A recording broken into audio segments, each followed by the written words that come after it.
And I'd like to welcome you to Solar PV 101.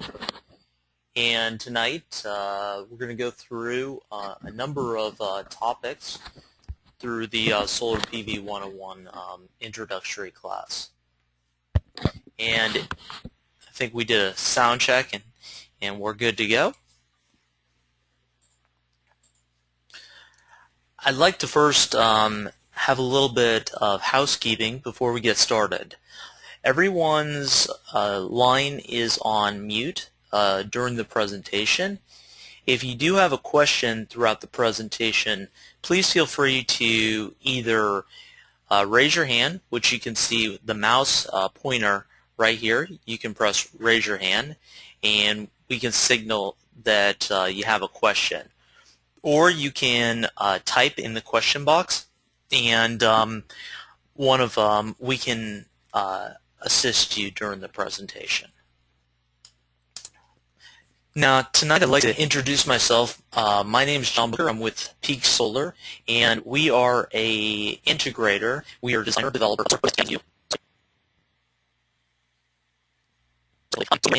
Yes, Keith has raised his hand. 1 second. Hi, Keith. You had a question?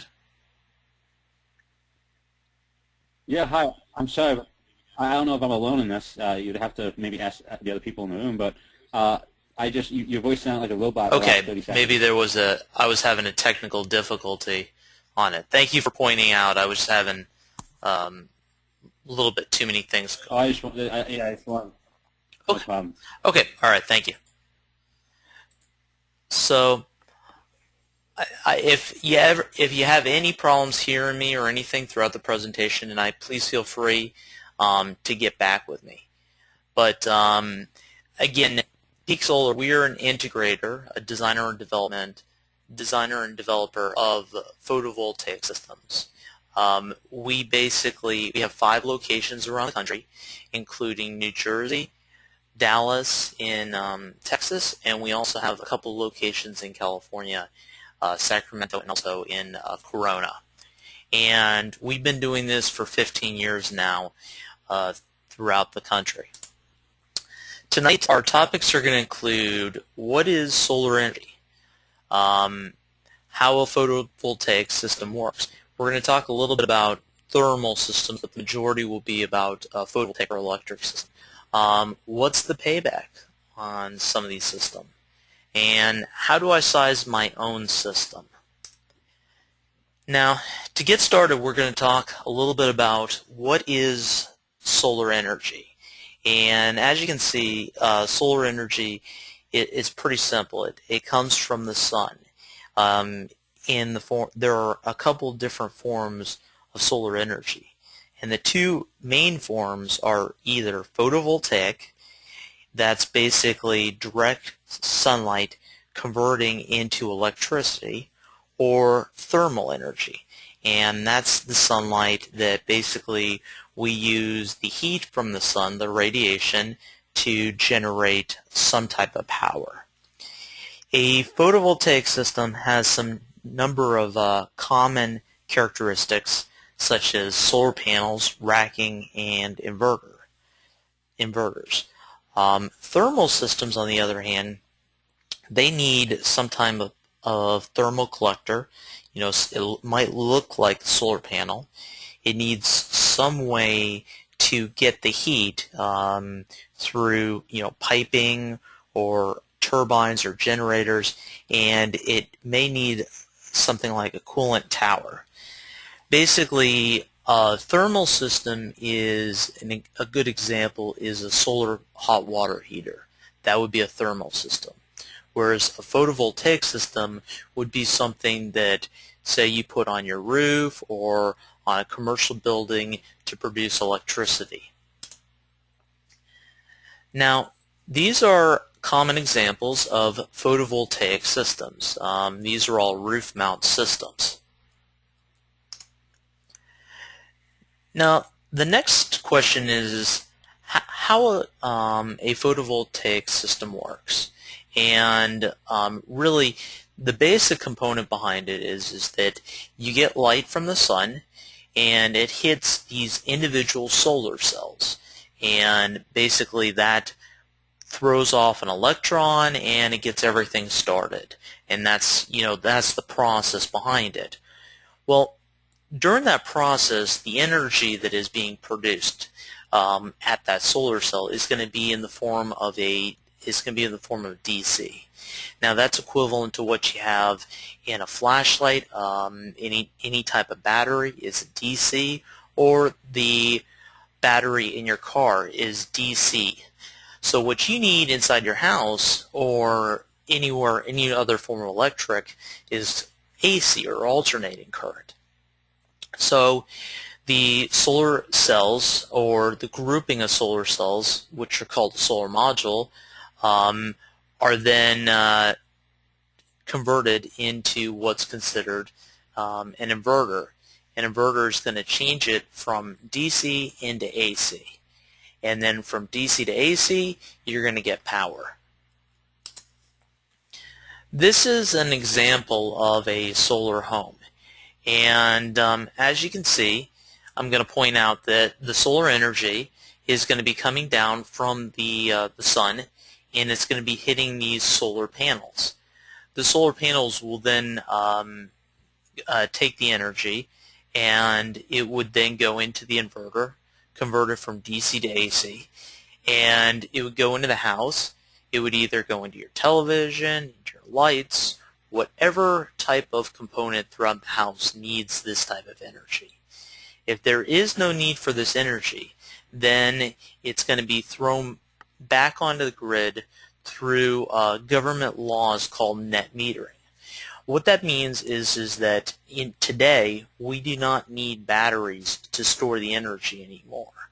So what would happen is that we would then have the meter. The meter, it would either go forwards or backwards. So now the meters can go backwards. And basically every state allows this form of net metering. And I think we have a question. And hi, Keith, you have a question? Yeah, hi, can you hear me? Yes. In terms of the battery backup, it's a two-part question.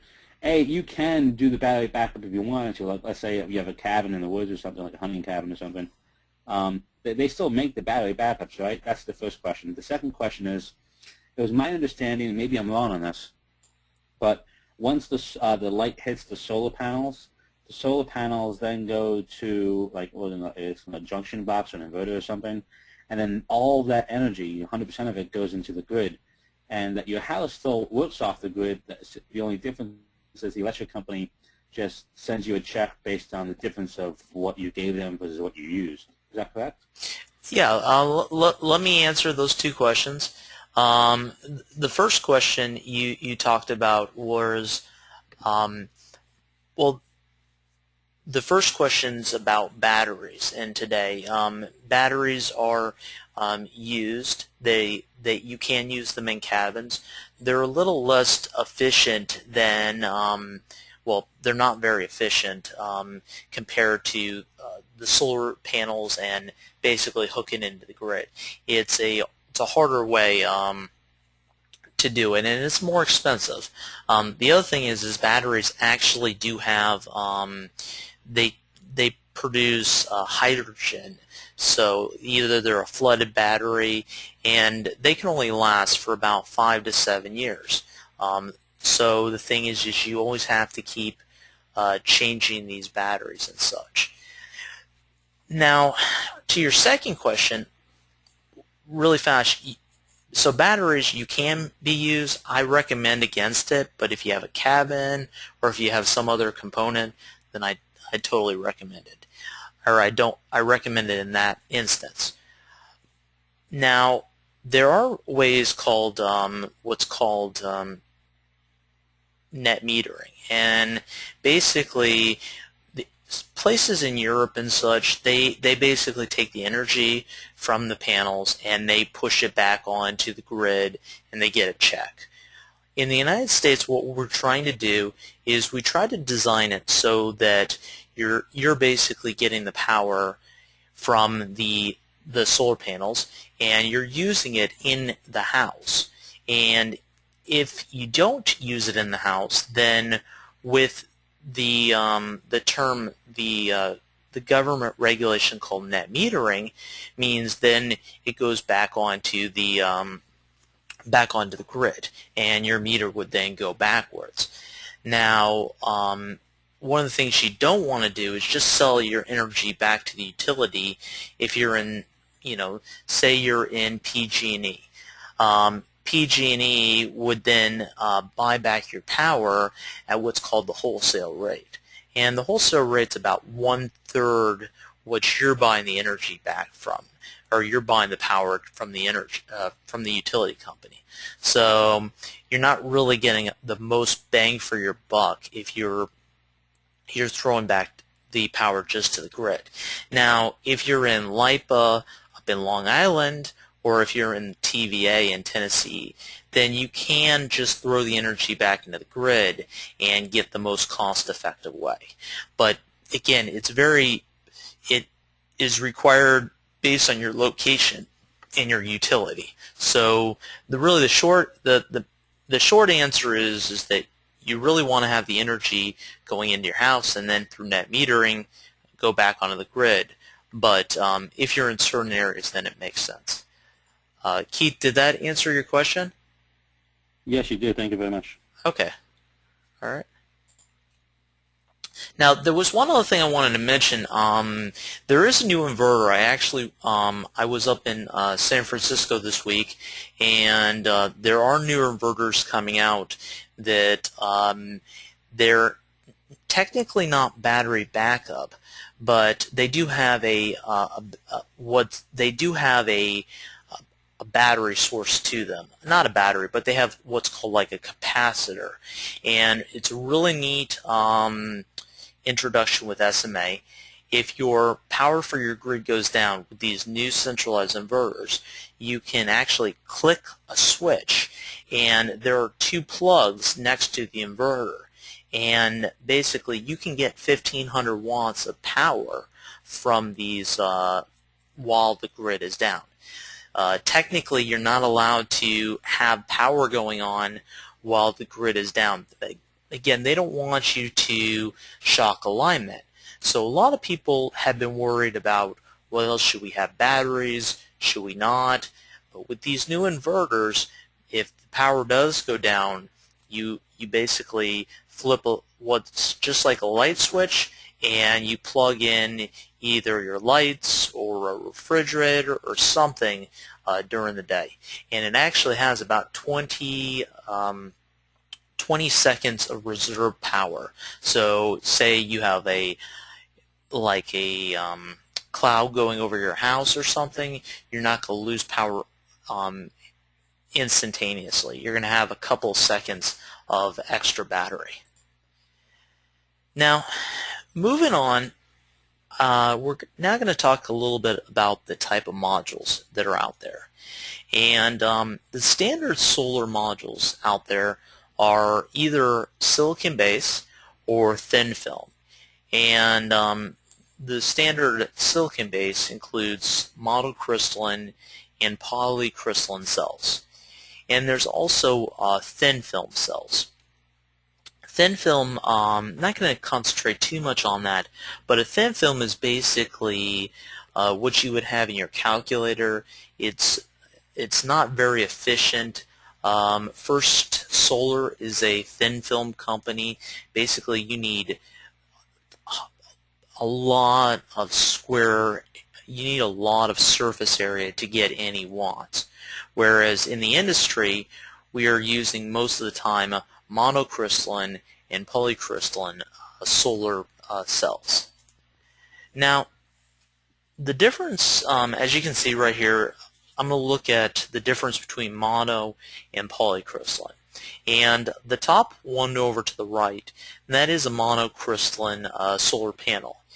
And the one on the bottom are the polycrystalline. The monocrystalline are usually more higher efficient. They might be considered this pseudo-square. It's not technically rounded, but it does have this square look to it. It's just it's basically the process of how they form the cells. That's why it gets its this name, the pseudo-square. Basically, you can get more on a specific surface area. So for example, say you have 5.5 kW of monocrystalline panels. Well, you would only be able to get about 5 kW or 5,000 watts of polycrystalline. So you're going to get more surface area. You're going to get more watts per surface area. However, there is a higher cost right now for monocrystalline over polycrystalline. Now, monocrystalline are usually the black panels, as you can see right here, whereas the blue panel is the polycrystalline. And that's just the form of what's called the anti-reflective coating, and it basically makes it look blue. The polycrystalline, they're usually a square cell, and they're a cheaper price. Polycrystalline are considered the workhorse of the industry. So if you're in Germany or if you're anywhere around the world, you'll see a ton of polycrystalline panels because, again, they can get higher and higher efficiencies, and a lot of people are using them. Now, besides the solar panels, you need some type of inverter, and there are a number of different categories for inverters. There's centralized inverters. They include like SMA and Pro Solar, microinverters, in-phase, Aurora, power monitors, or power optimizers, including SolarEdge, and there's Tigo is another example. Now, right here, this is an example of a centralized inverter. Over to the right, this is SMA, or Sunny Boy inverter, and they are the leader for solar inverters in the world. They put in about 13 gigawatts worth of inverter capacity in the world. They're usually lowest cost. They have a proven reliability because they've been out so long, been out for 40 years. Now, they do have one thing that is a downfall. They have what's called a shade intolerance. So, for example, say you have some shade on your roof or on a specific surface area. Well, what that's going to do is that's going to bring down some of the rest of the system. So that can be a negative. However, if you don't have a shaded area, then you're going to be in good graces. Now, the centralized inverter companies have come up with a new technology which is called dual MPPT. And what that basically means is, to make it simple, if you think about it, you have one inverter and inside it there would be two smaller inverters. And those two smaller inverters would basically be able to work independently. So if you have different roof angles, if say you're an east or a west angle, then the solar inverter would work, or it would produce the maximum amount of power. If you have a 30-degree tilt on part of the house and you have a 0-degree tilt on the other part of the house, that's another way you can do it, where everything is working to the optimal amount. Now, one of the newer technologies that have been out for about 10 years now are the microinverters. These are easy to use, and they're an extremely up-and-coming product that a lot of people like to use because it is extremely easy to mount and to set up on a roof. You can basically, as it says, you can customize the array in almost any way that you want. Centralized inverters, you always had sometimes limitations. For example, you might have to do 3 strings of 11 or 33 modules.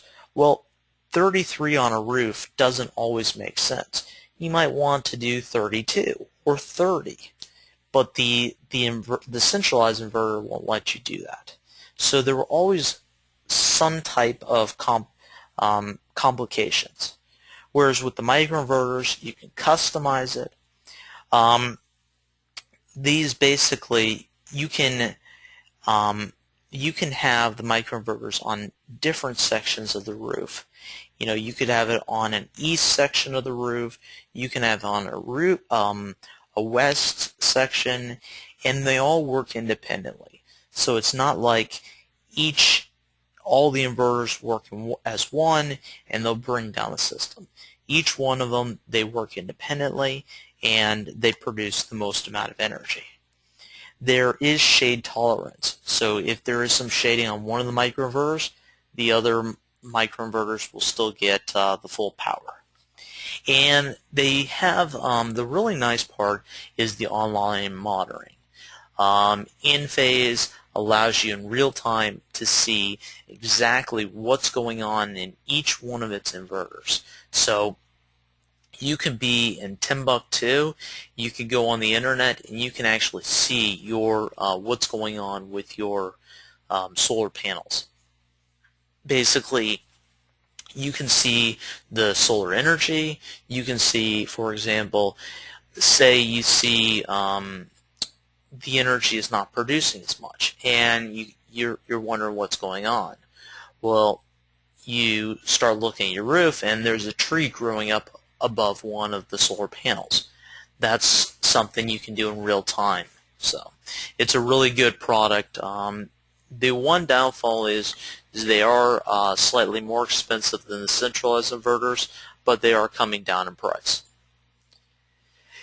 Now, after the inverters, the other component that's extremely important with a solar photovoltaic system is the racking.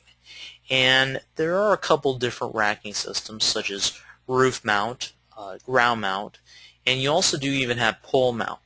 But the majority of systems that we do are either roof mount or ground mount. The roof mount is usually the cheapest form, and the ground mount's a little bit more expensive. Roof mount might include some type of rail. It might include lags that would then basically you would have think about it this way, you would have two train track rails, and between the train track rails you would have what's called L feet, and these L feet would then hook onto the rails. The rails would sit on top of the modules, and the L feet would then go into the actual lags, or would go into the truss of the roof, and that's how you would insert it into the roof. Sometimes, if there were Spanish tile, you would use what's called a tile hook that would not break the Spanish tile, and that would go directly into the lag. They're also called ballast systems, and those are examples for flat roofs. So you only really do ballast system on a flat roof. Now, the other type of racking system is the ground mount system. And a ground mount system would include some types of post. You might have to pile drive the post. It might be some type of ballast system. This could be in some type of field. This is very common. We've done a lot of things at farms, in sometimes people's backyards where they don't want to deal with their roof. So there are a number of circumstances where the ground mount is beneficial. Now, the one thing you want to be careful with ground mount is you don't want to go too far from the ground mount to the wiring from the ground mount to where you're going to say the breaker panel. If you go too far, you're going to have some voltage drops. So, for example, you don't want to go more than 300 feet in those type of runs. If you have more than 300 feet, you're going to have to really have some serious wiring.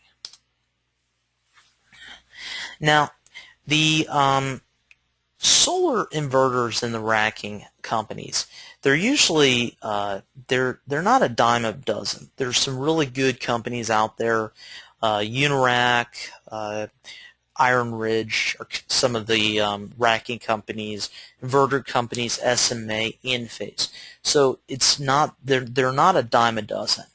Whereas the racking manufacturers, there's hundreds and hundreds of them. And I'd just like to spend a couple of minutes talking about what a Tier 1 and a Tier 2 manufacturer is.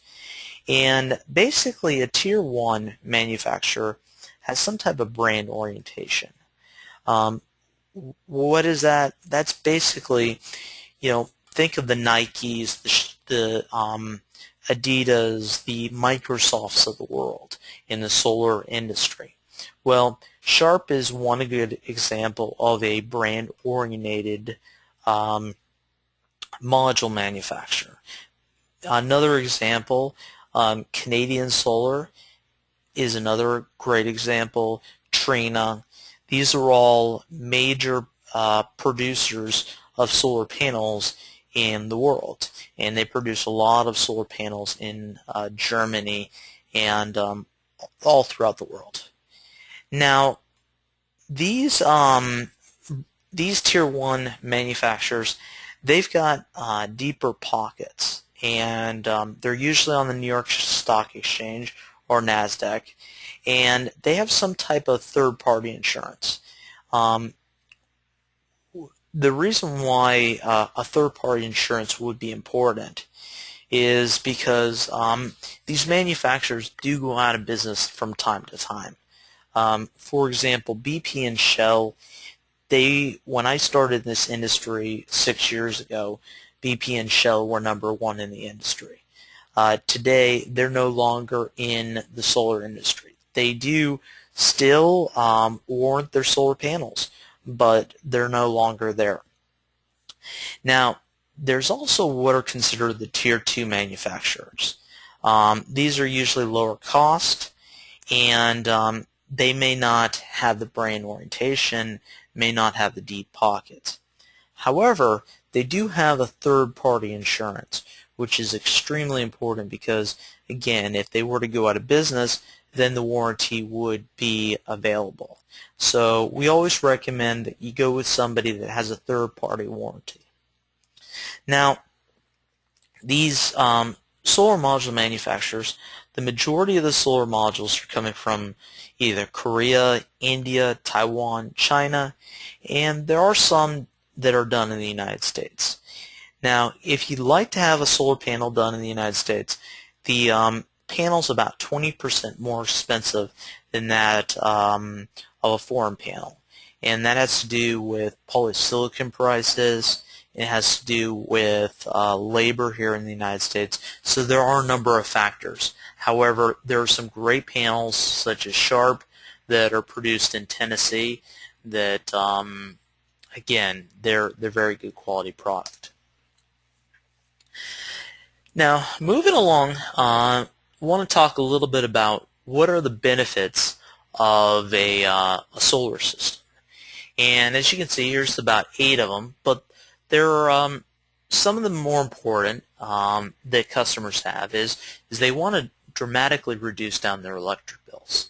For example, if you're in PG&E or Southern California Edison, and say you're in a Tier 5 or 4, well, you're trying to get your electric bill down to somewhat more normal.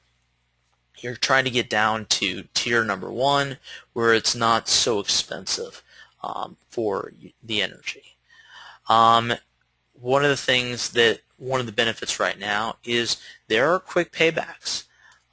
For example, we're seeing a lot of systems have a 5 years or less to produce or have a payback.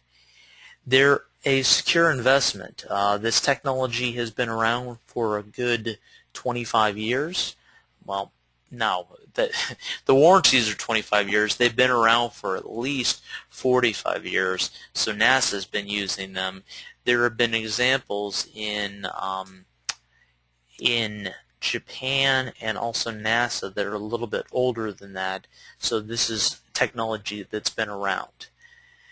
This product will increase your property value. It is one of those things that will increase the value of your home.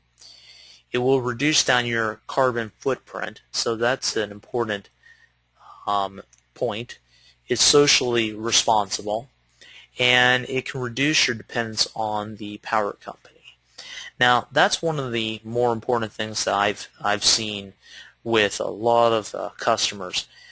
The one of the biggest thing is having the utility being able to change its pricing and throughout the years really increase the pricing. With a solar system, you're basically hedging your bets and you're locking your electric rate in at a specific price.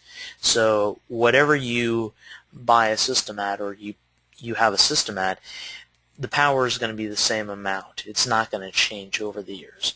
Whereas the utility company is going to have inflation, it's going to have all these other components which they're going to increase over the years.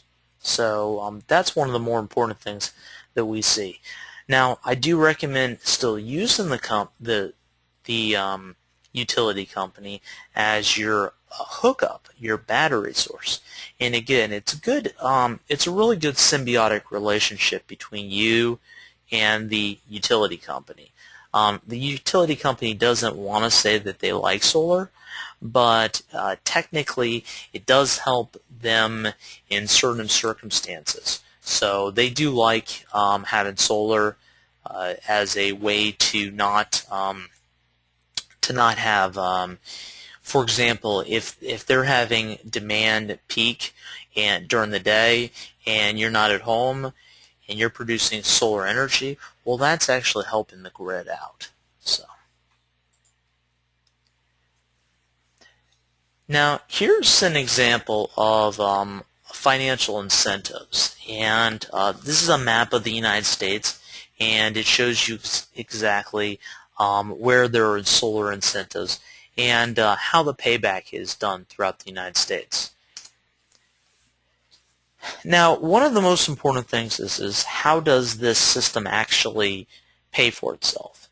And one of the major things that can be done is you can actually take you can take a tax credit called 1603.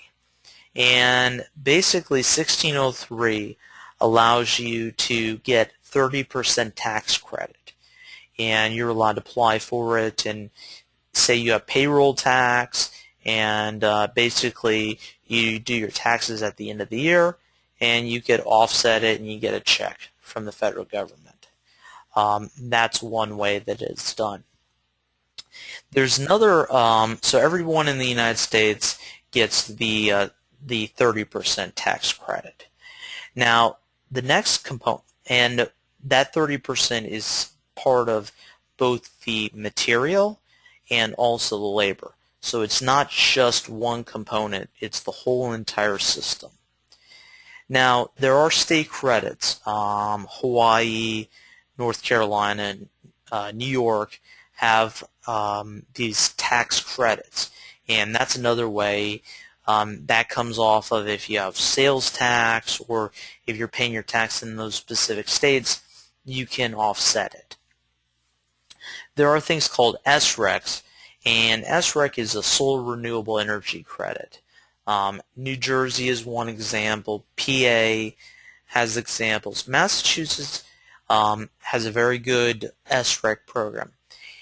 Basically what an SREC is it's the government has required the utilities to produce so much green energy. They want green energy. And they require them to have these credits called an SREC. And the utilities can buy the SRECs from the local community. And what you can do is you can sell these SRECs back to the utility. Now, why does the utility want to have SRECs? Well, the SRECs, at the end of the year, if the SREC, they don't have enough SRECs, then they're actually charged twice what the going rate of those SRECs are.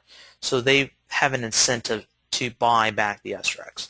It's cheaper for them to buy SRECs than it is to actually build the solar panels and the solar systems themselves. So that's why they prefer to buy. The other incentive is utility rebates. That's one of a good example. TECO and FP&L have the rebates that they come, like for example, they've come in October. And there are things called feed-in tariffs. Examples, Tennessee has got a hybrid feed-in tariff where you would put the energy into the into the grid, and it would actually then produce. It would give you money, about 19 cents per kilowatt hour for these for a feed-in tariff. And you can also, one of the incentives is high electric rates. So for example, during PG&E in Southern California and Edison, you have lots of people that are in Tier 4 and Tier number 5, and the solar energy helps them get them from the top tiers into a more realistic tier where they're paying a normal rate. Now, this is an example of a typical system example for a 30% from the federal government and also a utility rebate. And this is an example from TECO in Tampa Bay. And this is a 9.6 kW system. This example has a 2.7-year payback on it. And what we're basically assuming is that they get $2 per watt from the rebate, and they also get 30% tax credit. The internal rate of return on this system is about 38%. So it's an extremely good system, and it's a very fast payback on that system. Now, one of the last things tonight is to, if you're trying to learn how to start sizing your own system, what you can do is you can start by looking at your electric bills. You want to look at your winter and your summer electric bills. And again, one of the reasons why you want to do that is because you want to look at what are your habits. What are you doing already? That gives you the first example of or the first piece of what I should do to size the system. What we can do for you, if you want, is we can actually size the system if you were able to tell us what the cost of your electric bill is in the winter and the summer months. If you sent us your email address, your phone number, and your zip code, we can actually tell you what the size of the system that's best for your house. We can also put together a incentive and a cash flow payback analysis showing you what the system will pay back over the years.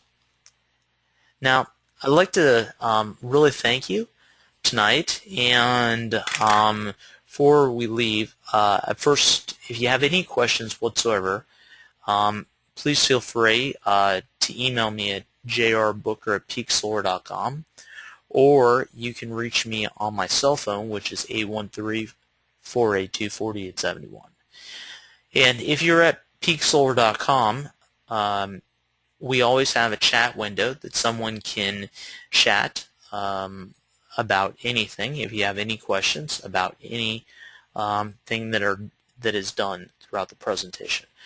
Before I open up the questions to the floor, I'd like to let you know that this presentation will be available and will be emailed out to everybody. So I'm going to open the floor, and if anybody has any questions whatsoever, please feel free to ask away.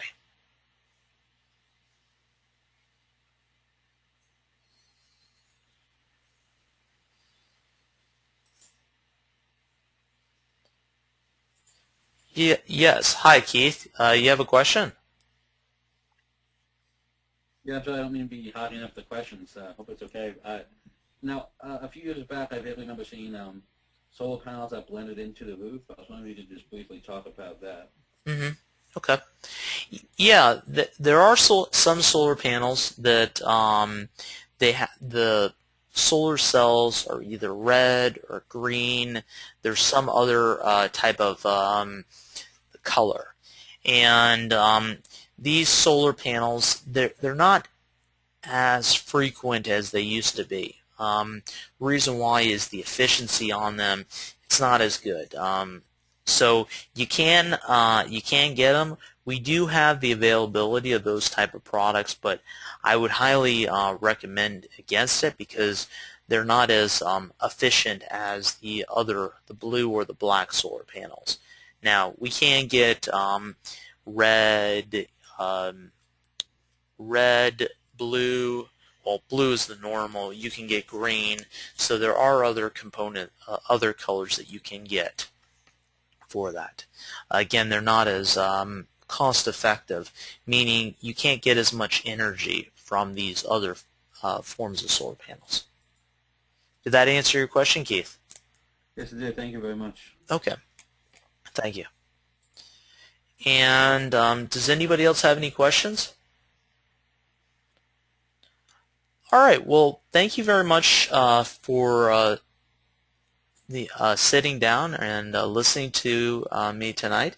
If you have any questions whatsoever, please feel free to email me or give me a call. After the presentation, there's going to be a short survey. I'd appreciate it if you could fill out the survey, and it will always help us for future presentations. So again, thank you very much, and have a great night.